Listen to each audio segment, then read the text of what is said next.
5 minutes to 7. Okay, we're going to call this meeting to order of the Congress Heights Community Association. I'm really excited about our meeting today.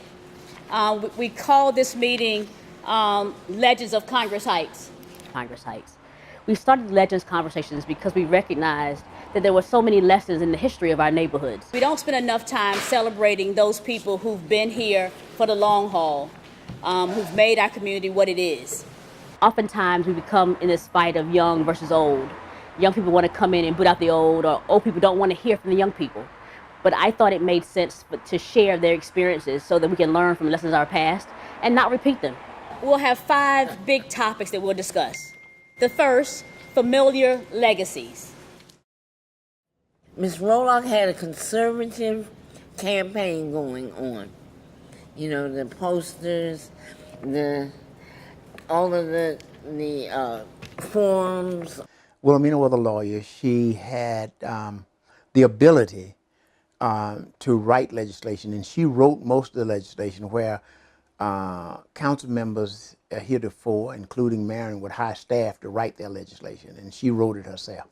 And everybody was hollering, Barry, Barry, you gave me my first job, Barry, Barry, you gave me my first job. But nobody thought that he could win because he had just gotten out of jail. Although Ms. Roloff was an older candidate, she was really a more conservative candidate than Mr. Barry. Mr. Barry was an active civil rights activist. He understood that all boats rise or fall with the least of these. But Mr. Barry was out in the morning at 6:30 or 7 o'clock campaigning. Mr. Barry was out at 10 o'clock at night. But he was touching the people. He was touching the people who had not voted before. She also dispelled the myth about money winning campaigns. When Ms. Roloff was defeated by Mr. Barry right out of jail, she outraged him by tens of thousands of dollars, yet she lost the race. And Mr. Barry was a friend to everybody. Nobody felt away from him. And so that's kind of what made him win. We did not think that it would be as large a victory as it was, but we knew that we were going to win that night. So back to my question. We've had 7 council members, more than any other ward in the city. Since home rule, Ward 8 have had 7 council members. We compare our 7 to a Ward 2, where there's only been 2 council members to date. What do you think is the root cause for why we tend to not be as loyal to our council people as other wards of the city? The need. Ward 8 has great need, and council members that get elected in Ward 8, if they can't deliver the goods, the community turn on them. The expectation is so high. Get a committee the first council period. And if you don't have a committee, you have nothing to broker to bring stuff to your community. And we've been disadvantaged because we have so many council members. And it's unrealistic, the expectation. And if the council member can't deliver on those expectations, they vote another way in the next election. And we love our youth, but at the end of the day, they think everybody over 40 is stupid.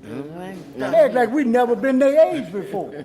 All of us right here, we came through the remnants of segregation. If it don't be for us and others like us, these youngsters wouldn't have anything. Nothing. And the sad part about it, what adds insult to injury, they're giving it away by default. They're not even fighting for anything.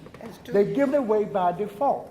And they think, just right now, when you look at this exodus of white people coming across this river, that's not because they love us. Nope. They've been priced out of Ward 3 and 4. They have nowhere to go but Ward 8. I think the misnomer is people believe that we're being inundated with young, urban, white people who are coming. What we found in our neighborhoods is it's really professional young black people who are moving into our communities more rapidly than anybody else. It's an undercurrent. People don't see it because people are quietly buying. There are a lot of people who are buying real estate in Ward 8, and they're not moving in it. They're buying it and they're renting it.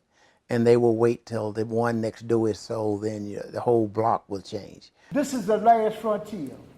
And until we close ranks, these youngsters here, they won't have no place to go.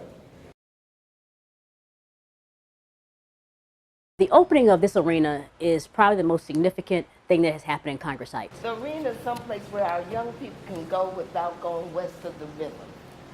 And it's someplace that we can socialize here in our ward. The mayor's vision to provide a shot in the arm in our neighborhood matters more than anything else.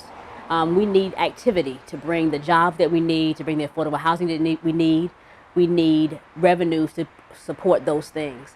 Everything that you want to do, if you have friends or relatives come to visit, we had to go west of the river for entertainment. So now we have it here. I must give Marion Barry the credit. It transferred to the district. He only took the East Campus. He didn't take the west side of Martin Luther King Avenue. It took almost 50 years, am I correct? 50 years to get some entertainment east of the river.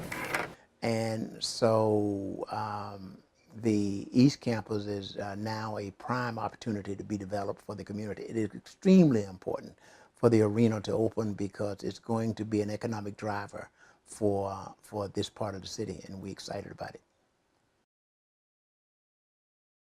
I want to see us to continue to grow and to join together, not grow separately. Anacostia, we have Congress Heights, Washington Highlands, Bellevue.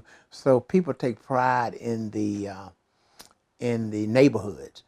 Congress Heights, I think, is the Monica would like to say soul of the city.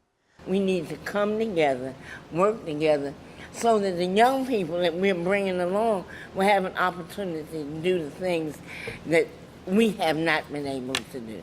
Congress Heights is beautiful. The Arthur Randall started Congress Heights in the late 1890s. And he named it Congress Heights because of its beautiful vistas. If you're standing along the street and you look over across the airport, our vistas are beautiful, but more importantly, our people are beautiful. The love we have for one another, our neighborhood, our camaraderie, and our history is beautiful.